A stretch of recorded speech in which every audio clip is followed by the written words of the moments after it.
Hello, everyone, and welcome to a very special Turn Back Time podcast. I'm here this week with a good friend of mine, the man, the myth, the legend, Cory Cross. Charlie, you make me blush. Thank you. Thank you for having me, man. I'm excited to be here. Oh, I'm excited to have you, and we're going to talk about 1975 this week. Arguably, this is the height of Cher's celebrity, easily. This year alone, Cher appeared on over 200 magazine covers, which is crazy. And the most iconic of these is a Time magazine cover. You know you're real if you're on Time magazine. In a 1974 Met Gala outfit, revealing, feathered, silvery. You know it. Oh, yes, I do. You know me, I love fashion, but Cher going to the Met Gala, that's all you have to say.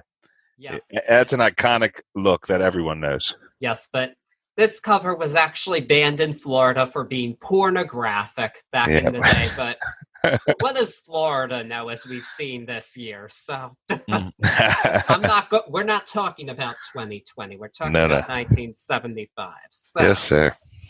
So, yeah, and in addition to this, Cher was all over television. It's the best year for Cher on television, mostly because of her solo TV show, which I'll be discussing next week. Can't wait for that. But some interviews as well. This year, let's see, a special with gossip columnist Rona Barrett. She interviewed Cher, Liza Minnelli, Anne Margaret, and Raquel Welch. That's a trio right there. Yeah, holy moly. Really. Quartet, that is. Four ladies. Oof, man. We also got a couple good talk show appearances with Dinah Shore and Dick Cavett. Icons, too. Most definitely. And she's very real and she's very revealing and candid in these interviews, and it's nice to hear, I would say, overall. So, worth checking out if you're a fan. I would recommend. But the funniest interview was from The Tonight Show, and this was not with Johnny Carson. There was a guest host named George Segal. I'm not very familiar with him, but he was the guest host this episode. And Cher popped up at one point, and at one point, they were talking, and she saw his notes, and she asks him, "What have you got there?" And he said, "I have some questions for you." And then she says, "Are they any of your business?" She was struggling with that in 75. Yes, she was struggling with that, or, in my opinion, that them being the tabloids being inside, that's all it was. And I just love it. She didn't care. She wasn't having it. It's kind of a precursor to her 86 Leatherman appearance. Heard. Which is legendary. That'll be discussed weeks from now, but it was pretty iconic. But no, it's so awkward, though. He's so uncomfortable. And then she tells a story about Sonny kicking a dog, which is awkward, too. And then Goldie Hawn just shows up out of nowhere, clearly because they were uncomfortable. So. Really? Yes. I got to check that one out. Get out of here. So they just bring out Goldie Hawn and be like, "Oh, my God, please save this." Yeah, she just shows up, and it's a distraction. And, yeah, because I guess she would have played his game more than Cher would have, maybe. Who knows? And this is 1 year after the divorce, correct? Yes, the divorce was finalized in 1975. But, of course, Sonny and Cher were still connected to each other. They always would be. And they weren't done professionally yet, but that's a discussion for another few weeks from now. But they were not quite done yet on television. So. But the one TV appearance I really want to talk about, the one I sent you, is the one on the Carol Burnett Show. Yeah. The other legendary 70s variety queen. There were many variety shows in the 70s, but Cher and Carol had the most successful ones. And Sonny, too. They were really the dominant people in this field. Inside that episode, Burnett says it like, "We're the ladies. We have this on lock right now." And it's good to see that they celebrate that throughout that whole all the way to the end, throughout that episode. It was well done. So, no, I love this appearance. This is one of my very favorite Cher TV appearances because I have to say, as much as there are things from the Sonny and Cher shows that I enjoy, comedically they were not on par with Burnett's show. Heard that. I mean, she just had an iconic cast: Tim Conway, Harvey Korman, Vicki Lawrence, comedic legends all in their own right. You can't get better than that. And the writing was on another level with her show as well. And so I think it's great to see Cher get to participate in this slightly higher caliber of writing on a variety show. And they play to her really well. She first appeared on the Burnett Show in '67 with Sonny, but they didn't give her a lot to do. She just kind of performed with him. She wasn't in any of the sketches. There wasn't too much for her to do, unfortunately. But this time, they really give her a lot to do. And minus the dueling piano sketch, I think she was in every one. All of them. Every one. Every single one other than that. And it's just, they're great sketches. They gave her good stuff to work with. For sure. They really did. They really did. Pocahontas had me dying. That final joke right there had me rolling. It was crazy. But you're right. She put in her work that episode. She wasn't just phoning it in. Oh, no. So as for those who haven't seen it, I'd like to run it all down for Heard that. Hell yeah. Her first part in this episode is she does a solo performance of a song on the album just this one time. Good performance. She mimes it, but that needed to be done due to some notes hit, understandably. I can't fault that. And the effects on it are super cool, especially for the 70s. These variety shows had very impressive video editors, I must say. And then Carol and Cher sing about how they are the two ladies of variety. There are many ladies on TV headlining their own shows, but not variety shows. And they have a good time with it. They go into the audience and get them to participate. It's just a lot of fun to watch. They're both in very nice dresses, definitely. And beautiful gowns. And you want to talk about putting her work in. If they rolled that song straight into a quick back and forth that rolled right into that Broadway-esque variety. It's variety. Yeah. So, I mean, Cher was going. You know, she was on stage more than Burnett at this point.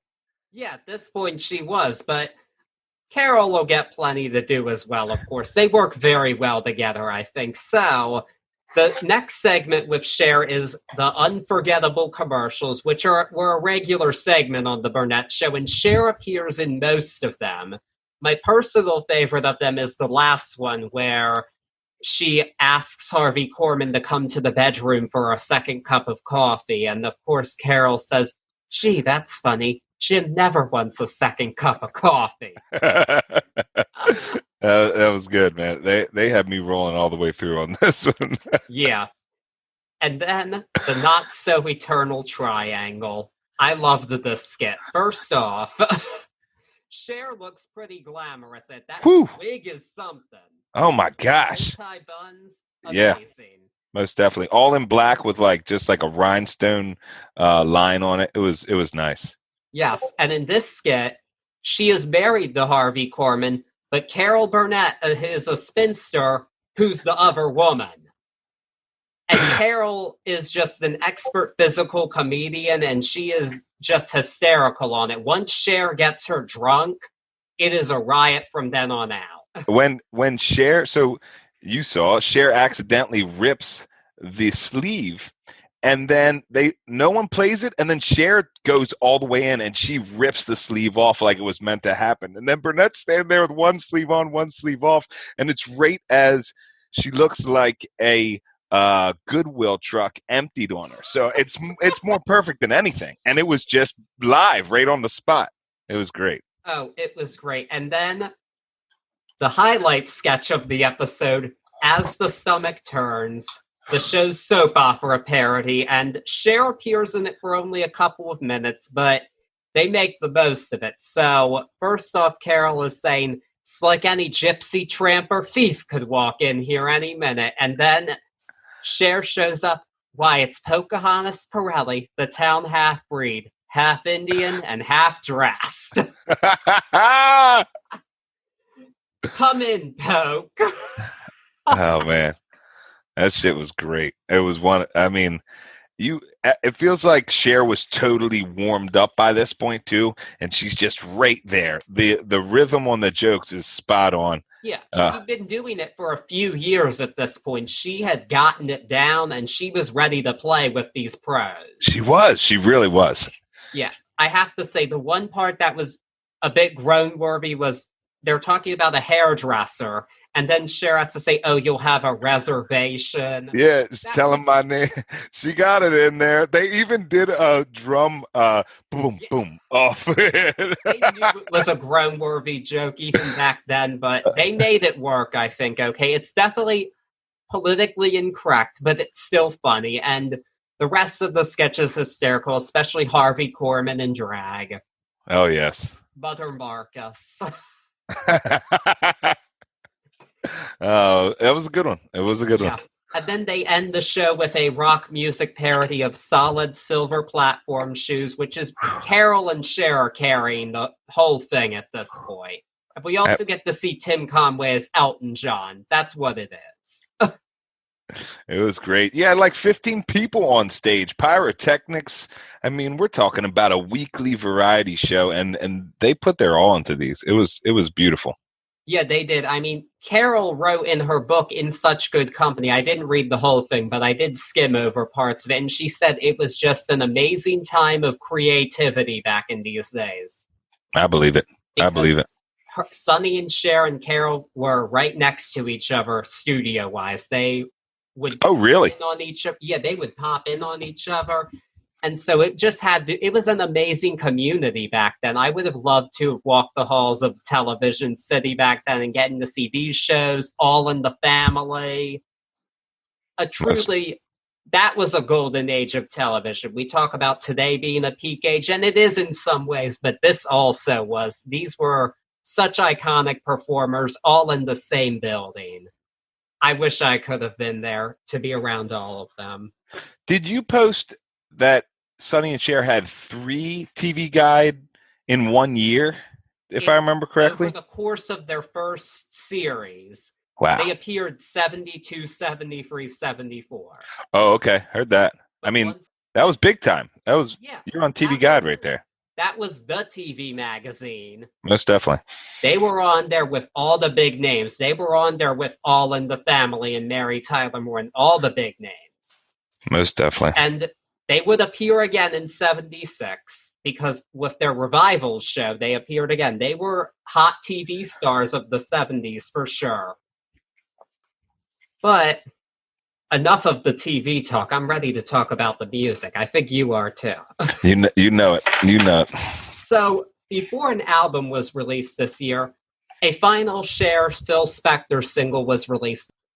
As I talked about in 1974, Cher had briefly reunited with Phil Spector to do a single called A Woman's Story. It wasn't a bad single at all, but it failed. It just wasn't the sound for 1974, and Phil Spector was losing his marbles slowly but surely. But after this single, a duet was released as a promotional single in the early part of 75, a duet with Harry Nilsson called A Love Like Yours Don't Come Knockin' Every Day. This was a cover from the 60s as well. It was originally recorded by the Motown group Martha and the Vandellas. You might know them for Dancing in the Street and other classics. Ike and Tina Turner also recorded it as well. But Cher and Nilsson got to do it, and Nilsson was also a great singer-songwriter of the 70s for sure. And I don't think the production on this cover is as good as the Martha and the Vandellas one. It's much cleaner, and as I said, Phil Spector was losing his touch. But it is cool to hear these two great vocalists of the 70s together and hear them do new things with their voices. What did you think of this duet? I loved it. Like we were talking before, and I had the image of the cover up right now, and you're right. You know, it's almost like a bad old concert poster. You know, with their image, Nilsson in dark aviators and a cap, and it's almost like a silhouette of Cher. You know, just the black on white. That's crazy. I loved it as a song, though, mostly because Nilsson is going to back up anybody. I mean, I shouldn't say back up. He's going to carry his own regardless in the duet, 3-octave singer, dabbles across all genres of music. That's a given. And Cher's talent with him culminates in the end, in my opinion, where she has this, like I said before, this really Janis Joplin tone to her, where she's up there belting it. I've read that she was trying to control her tremolo around this time with a voice coach, because she was getting crap about it. But not in this. Maybe in some of Star, but not in this. She was belting it out. I love this. I started off all of the listening for this week with this, and it was hard to keep up with this as far as some of the other ones go. I definitely loved it. I'm glad to hear that you loved it. I do enjoy it. I just wish it was executed a bit better on Spector's part, though. Vocally, very good, though. I agree. Yeah, most definitely. You could go in a lot of these. We'll go through the night, but you can go and you're talking about 4 or 5 part background players. A lot of work, but it dampens a lot of the stuff, especially like you said in this one. Yeah, it can. But as I said, the Phil Spector collaboration was over. However, Cher got to work with a somewhat similar producer for her album Stars. This man was named Jimmy Webb, a very well-known songwriter in his own right. His most well-known composition is probably MacArthur Park. Of all songs, that one. Someone left the cake out in the rain, but that is not part of this album. So, David Geffen, Cher's boyfriend at the time, who got her on Warner Records, wanted Cher to do an album as a mature artist. He did not like the Dark Ladies stuff for her. Cher didn't love it either. She wanted to be respected by her peers, the Joni Mitchells and Neil Youngs of the world. So, Jimmy Webb and Cher picked every song on the album, which was a change from before. Cher didn't really get much say into the songs that were recorded up to this point. The producers were picking them. She didn't like most of them, but she wasn't going to argue with them, especially if they were successful. However, here she really wanted to make a statement, and it's a fine record. She took on a lot of the contemporary rock songwriters of the 70s and picked songs that really reflected on her life with this album. And I think that's really impressive, because normally we think of just singer-songwriters making statements, but this album is proof that an interpreter, not a singer-songwriter, can make a statement through songs as well. And she does that with this album. But sadly, people didn't buy it. It only peaked at 153 on the Billboard 200, despite some promotion. But in spite of all of that, and the fact that it's not available on streaming, fans love this album. This is a very highly regarded album in the Cher fan community. Now, I know you hadn't heard this album before. Tell me what did you think of it? I enjoyed it. For me, it read like a concert, like a show from start to finish. From Love Enough to Stars, you really have a somber beginning to an all-out, in my opinion, finale piece at the end of Stars. It wasn't until, I guess it was second track in, Bell Bottom Blues, where I was like, okay, she's doing other people. I didn't read the track list when I first listened to it. I was familiar with it through Clapton. I was like, let's hear how she does, and she killed it. She killed it. Talking about the tremolo thing, I definitely expected a Cher sound when I heard it, and that was the one thing that I got early on in Bell Bottom Blues. Was like, man, I always thought Cher was real, like deep in the throat tremolo singing, and she's handling this pretty crisp. So it's crazy to hear that she was actually working on that. By the time we got to Jimmy Cliff, Geronimo's Cadillac, I needed time to talk about. But that song is awesome, and then it's captivating. I still can't figure out what her story was in it, but we'll talk about Geronimo's Cadillac in a bit. I have some thoughts on that one as well. But of course, we have to start at the beginning like we do, which is Love Enough. This one actually was written by a singer-songwriter named Tim Moore, an under-the-radar artist of the 70s. However, a couple of his songs were hits for Art Garfunkel and the Bay City Rollers. Not their top hits, but top 40, so that's something. I like this one. It's not one of my top favorites here, but I feel like it is a nice, mellow opening to the album. I love the backing vocals on it, and I think it just has a simple lyrical sentiment: we need to love more, and it really eases the listener into the album. So those are my thoughts on Love Enough. I'm right with you. I jumped ahead on the album, but that was the first thought I had when I turned this album on was, okay, this is a great way to get into the album. That you can only really up the tempo and up the intensity from there. And it held its own as an opener. Oh, definitely. And yes, number 2 is one we already talked about. Bell Bottom Blues, Derek and the Dominoes, a.k.a. Eric Clapton. This is a legendary song. I love this song in its original form, even though this was the first version I heard of it. But I went to go look up the original, and I love it. It's about Eric Clapton's unrequited love for Pattie Boyd, wife of George Harrison. Whew. I don't quite know who Cher was singing this to. She hadn't had trouble getting a man up to this point, but I think it's a great cover. I love her voice on it. She does some falsetto notes that we hadn't heard her do before. And it's a rocker. I mean, you were talking to me earlier. Derek and the Dominoes band members were playing on this track, and that's why we hear this Clapton-esque arrangement. That's why it's such a faithful cover that works so well. I totally agree with that. You couldn't have said that better. It sings out like a Clapton cover without the vocals, you know? And she adds them right in herself. It is really, really well done. It's one of them ones that gets stuck in your head. I've been singing it all day, every day since you sent it to me, and it's one of my favorites of all time.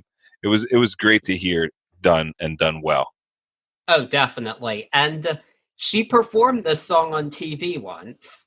So it was in 75. It was a TV special for comedian Flip Wilson. She did a good performance of it. She doesn't quite hit the notes as well as on the studio version, but she does a good job of it still, especially live and in a TV studio, which wasn't built for music.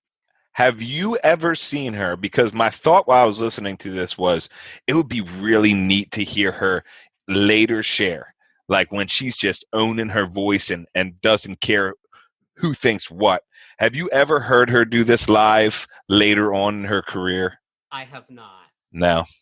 It'd be interesting to hear. It would be. I don't think she certainly wouldn't hit the notes that she did here now. No, I picture it totally dropped, like she just takes it way lower, but I would love to hear it. I would too, but she has not performed any of these songs live in concerts ever. Wow. Yeah. And, we'll get more into that when we're done talking about the album. I have thoughts on all of that, and so did she eventually, but... Heard. Yeah, so actually, though, this special was a bit of an event for Cher. So another guest on this special was Richard Pryor. Oh. And he did a stand-up set in the middle of it while the cameras weren't rolling, and he let the expletives fly like he did. That was Pryor for you. And it offended Mash's McLean Stevenson, who was also on the special. And this led to things escalating. Pryor was not happy. And at one point, an NBC page stopped Pryor's family from exiting the studio using a fire door. And with that, Pryor took a swing at the page. And Cher was terrified and locked herself in her dressing room because she was frightened of Richard Pryor. Wow, really? That's crazy. He was a wild man, Mr. Pryor, from what I've heard, and that's proof of that. Anyway, on to the next song, which is more mellow than Richard Pryor would have ever allowed, I think. These Days. This was one of the first songs written by Jackson Browne. He wrote this when he was 16, which blows my mind. I wish I was that deep at 16. That Heard. introspective, mind blend. He was not the first to record it, though. It was first recorded by Nico of the Velvet Underground in 1967 for her album Chelsea Girl. It was covered a few times after that. Jackson Browne himself did it in 73 on his second album, For Everyman. And that same year, his friend and another person who will be a big part of this podcast soon enough, Greg Allman, recorded it as well. And this was the year that saga began for Cher, but that is the subject of a separate episode in the future. So that's a whole nother thing. But I love this version a lot. I think it's the best version I've heard of this song, and here's why. I feel like vocally, kind of like Nico, Cher has a heavy quality to her voice. I feel like it's what made the song like Dark Lady effective. But she also sounds more earnest here than ever in the way of a singer-songwriter. And so I think her vocal here is amazing, and I love the arrangement of it. It's a lush orchestral arrangement. It's really well played. It sounds like a Cher song. It's not totally stripped down. And I just think that they really did this very well. I think Jackson Browne is amazing to begin with. You know that I think that. And it's just a brilliant cover. That's really all I have to say about it. There's not much that I could even add to that other than the narrative of the song. The narrative being of that song is perfect for, like you said, her earnestness inside of it. She really she hit it. She hit it. I feel like Jackson Browne would be like, perfect, you know? I feel like it was a beautiful take and another great cover. Now I'm ready to talk about the next song, which is Mr. Soul, a Buffalo Springfield cover written by Neil Young. This is the first full-out, okay, not the first full-out, but it's more full-out rock than Bell Bottom Blues. I think that has a melancholy feel to it. This is a rocker, and Neil Young wrote this song when he was only 21, which I think is crazy because he was already that angry with the music industry at 21. This was before he had even gotten together with Crosby and Nash. This was on Buffalo Springfield again, right? Yes. Yeah, this was, I agree, this was the rocker. This was it. Yeah. And yeah, she rocks a little here. And I think she really made a statement with this song. I think this was a very conscious choice. She had right to be disillusioned with the media at this point and the way they were covering her. I mean, even in her Tonight Show interview, she said, I don't have to be doing anything for people to think I'm doing too much. She was disillusioned with it. She was also irritated with the music industry for boxing in her creativity and forcing her to record songs she hated. This was a point she was making here, and I really respect it. She was trying to stay true to herself during this time. This is her statement, I feel like. Kind of a Many Years Before Piece of Me by Britney Spears, almost. That's a stretch I'm making there. It's a good analogy. Somewhat, yeah. Do you like this cover? I know you like Neil Young. So. You know I love me some Neil Young. This was a good cover. If I ranked it against the other covers, it's not my favorite on the album. But I definitely agree that, one, I didn't even think about the meta on that of her talking to the music industry and where she was in her life.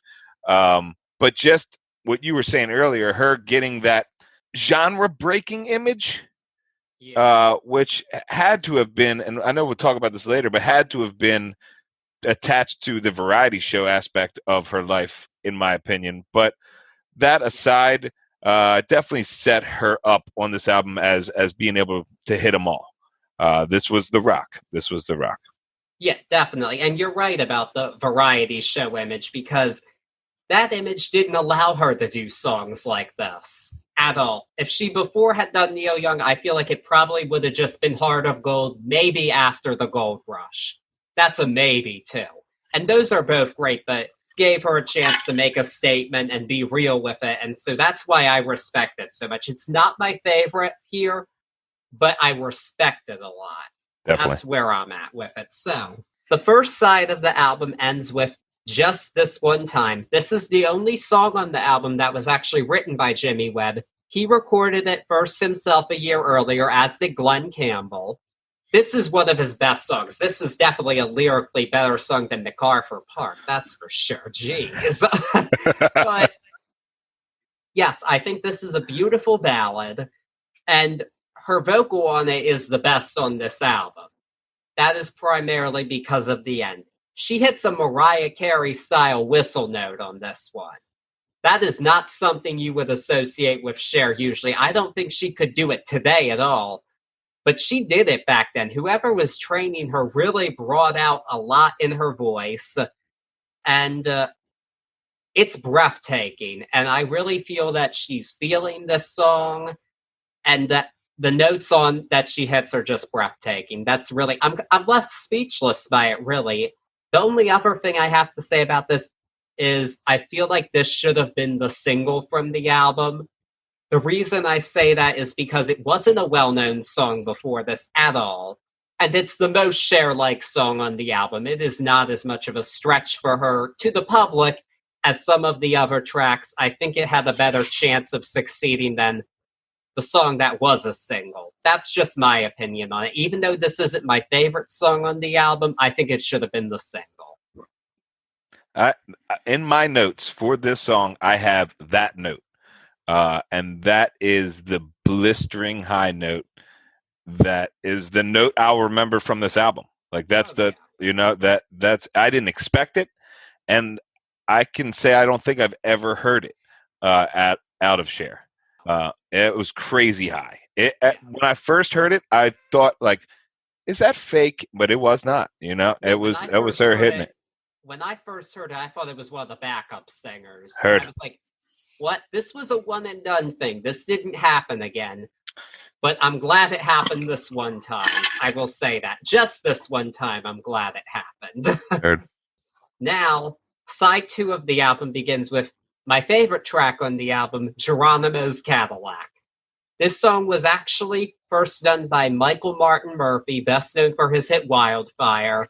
I think this song is brilliant, and I'm not going to explain it too much because Murphy himself explained it in a magazine interview, and this was his explanation. The two images together, Geronimo and a Cadillac, just struck me as a song title. It was every irony I could ever think about our culture in 2 words. Their attempt to make of him what we would define as a civilized person. That was the reason they put him in a Cadillac in the first place. He was actually in jail at the time. Wow. Yeah. Wow. Thank you. I needed that. I've been struggling with this song all week. And like I started to say earlier, and I'm so glad you cut me off and reeled me back in because I needed that quote. Wow.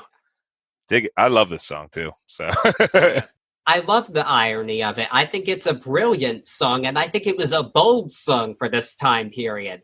People were not writing about this. People were still very much living in the revisionist history bubble that we're just now starting to come out of. So, people were still making the Pocahontas reservation joke on the Burnett Show. That mindset was still there. I totally agree. Totally agree. And just 2 years earlier, Cher put out Half Breed. Heard.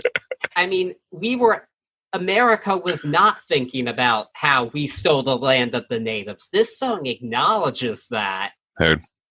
And puts it out there. And so I just think it's so brilliant and progressive for this time period.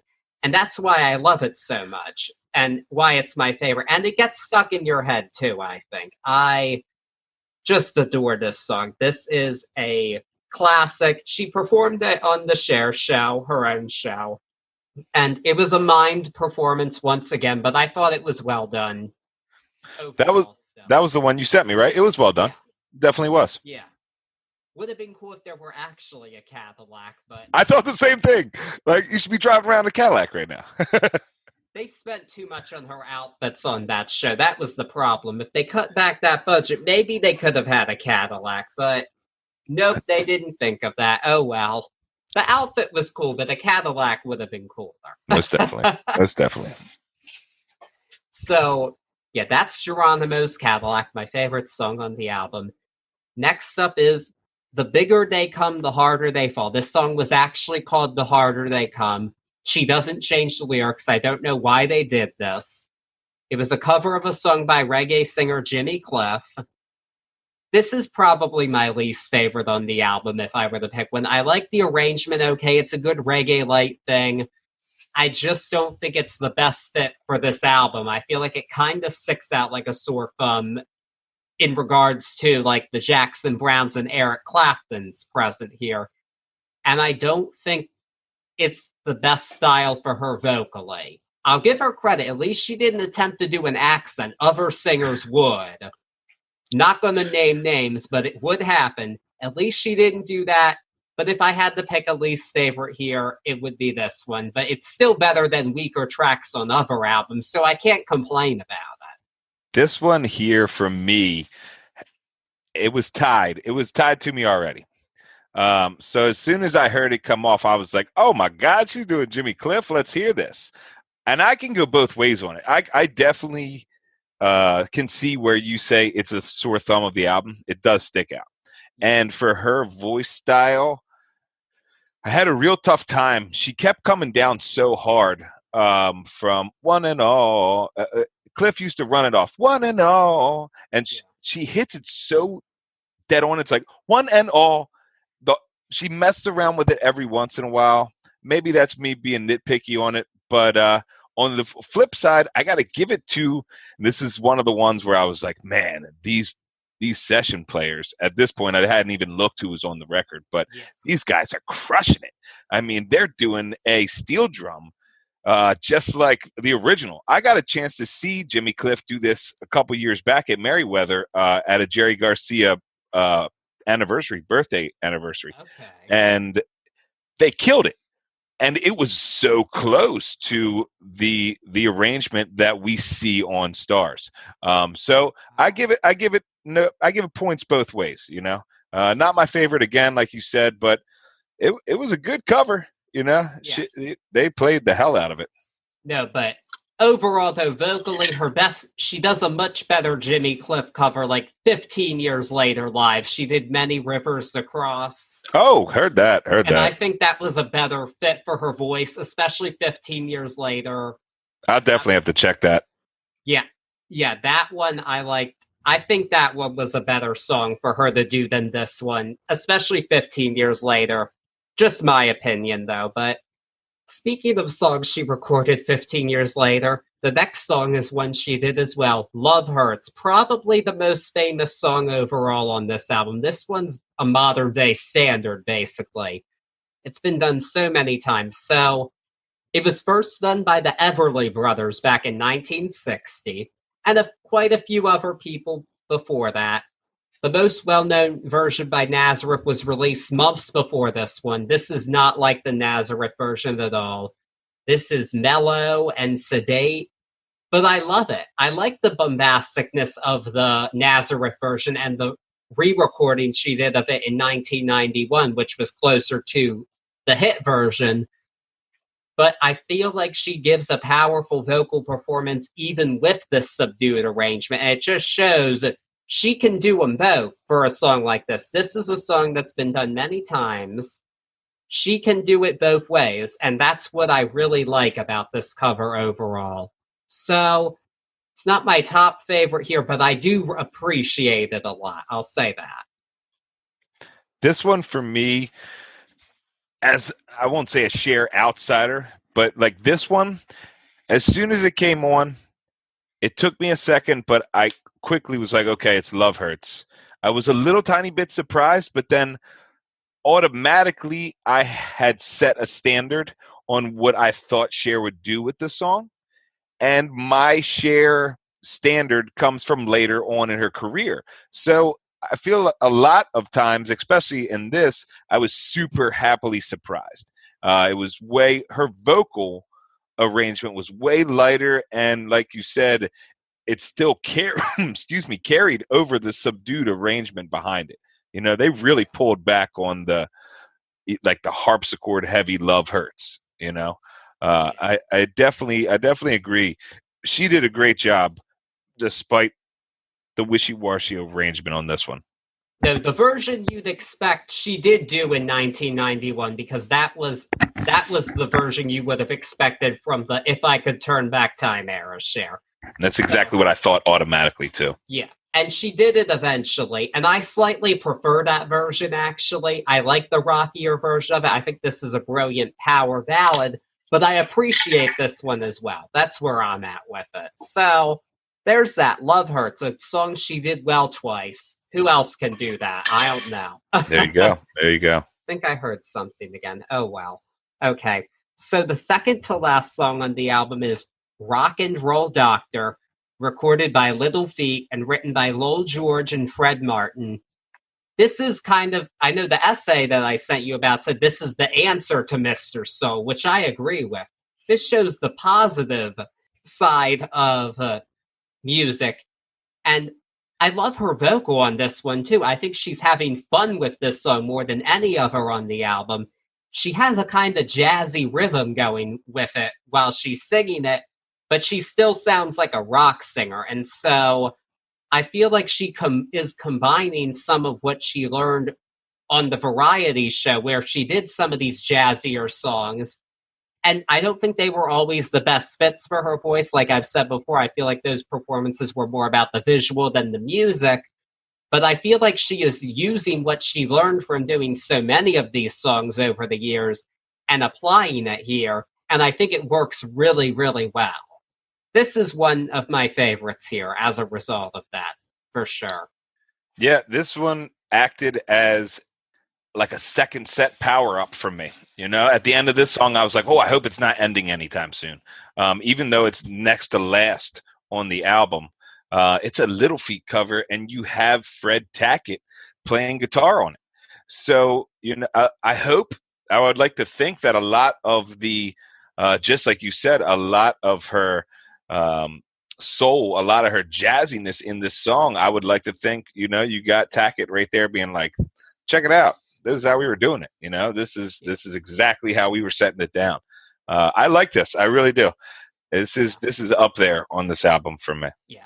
No, Tackett there definitely helped as well, but I also just think this is her evolution as a vocalist as well. But yes, sadly, it is the second to last song on the album, and the final song is the title track, Stars. This was written by Janice Ian, most known for her hit At 17. This version, according to the essay, removed some of the more personal verses from the Ian version. I think it still works really well, though. This isn't really a song so much as a poem, I think. This is a long-form poem with rhymes and everything. It doesn't have the traditional verse-chorus thing going. But I also think it's the most revealing song here, because this is about fame. And it's about how fame can affect everyone differently. And I think that's a really important message. And I'm sure Cher had a lot of mixed feelings about her fame at this point in time, especially because she was still only 29, still grappling with a lot of it. Yet she lived much of her life under the spotlight at this point. It questions the meaning of being a celebrity. And I feel like those are questions she was asking at this time.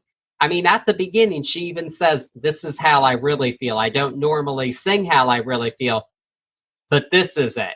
And so I think this is the statement of the album. I think it's a perfect closer. It's not as bombastic as something like Just This One Time, but the message of it is so clear that I feel like it has to be the closer of the album. And it's another one of my favorites here. I agree. I hope that she picked it as the single for this album. You know, like I hope that was her, like we're doing this title track and all because it's how I feel.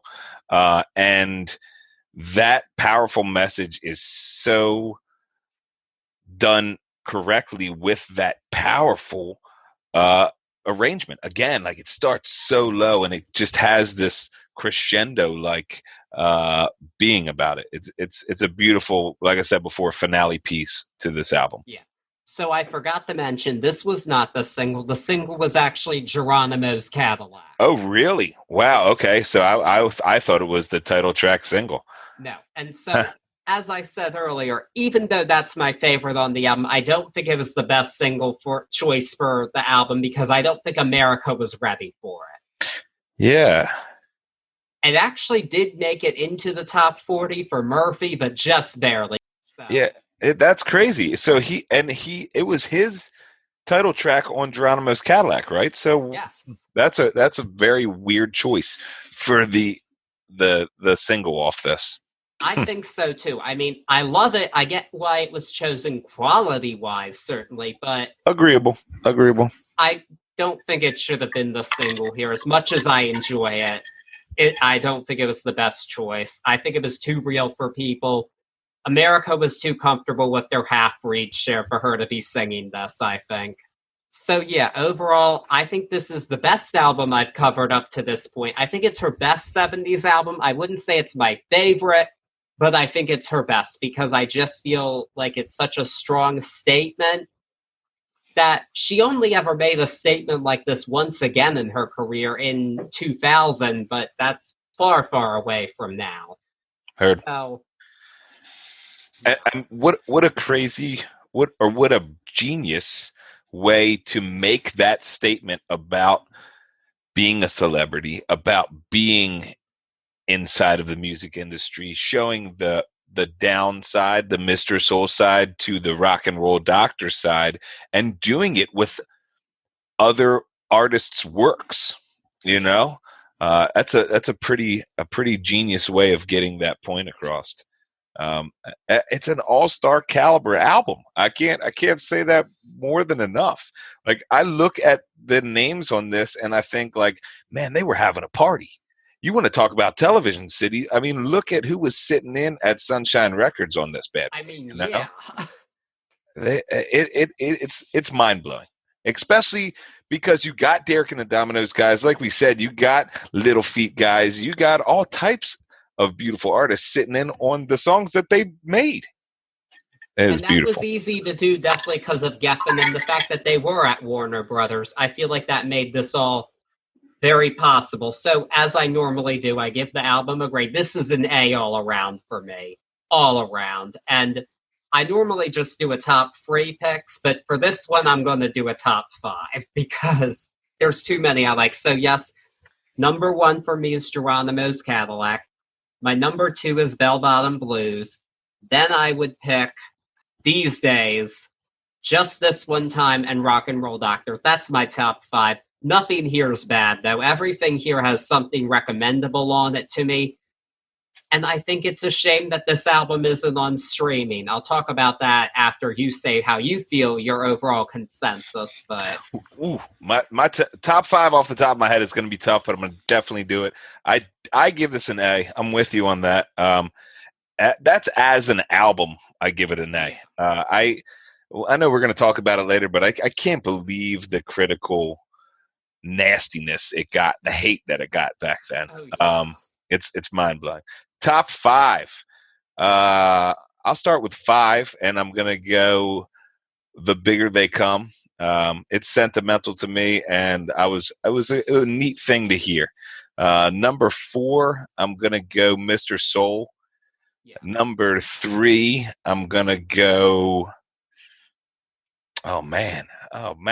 Number 3, I'm gonna go Rock and Roll Doctor. Number 2, I'm going to go Bell Bottom Blues. And number 1, I'm going to go Geronimo's Cadillac. Yeah, I really enjoyed that song. I know I got off on a tangent before, but I really enjoyed it. It's built perfectly as a song. A lot of these vessels, and especially because they've gone away, like along so many different artists, but a lot of these songs are like perfect vessel songs. And Geronimo's Cadillac is one of them, in my opinion. I totally agree, of course. But yeah, like you said, this album was not critically well received at the time. I just think that people were not judging it based on the music. They didn't want to think of the variety show queen being taken seriously as an artist. These were not the songs they wanted Cher to be singing. I feel like these are the songs that it was okay for Linda Ronstadt to do this, but not Cher. Heard. And I mean, no disrespect to Linda. I love Linda Ronstadt. I think she's the only other artist who could make an album like this, actually. I would say, as an interpreter, absolutely. And I'll mention her again in the future here, but I feel like people just didn't want to accept this. I don't think they were looking at it as a piece of art. They were looking at it based on the tabloid personality, the TV show. This wasn't what they wanted to hear. And I don't think it was judged fairly at all. And sadly, Cher herself isn't proud of this album, I don't think, really. That's what I read. That's so crazy. Yeah, she said, I enjoyed making the album. I loved Geronimo's Cadillac. I wish I was a better singer at the time. And she said people were making fun of her voice at this time, which if some of those people had listened to the album, I think they would have changed their tune, because this shows how versatile of a vocalist she is. Cher's her own worst critic, as I've seen over the years of being a fan. She has disregarded so much of her work. She isn't interested in revisiting it. I think that's one reason she doesn't perform these songs.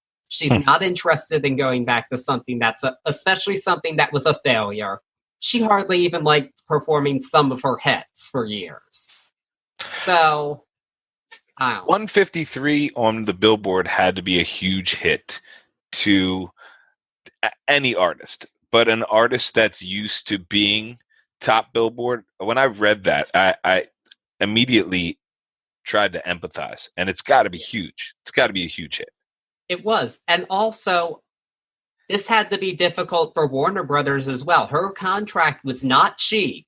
It was $2.5 million, which in 1975 especially was big money. Yeah.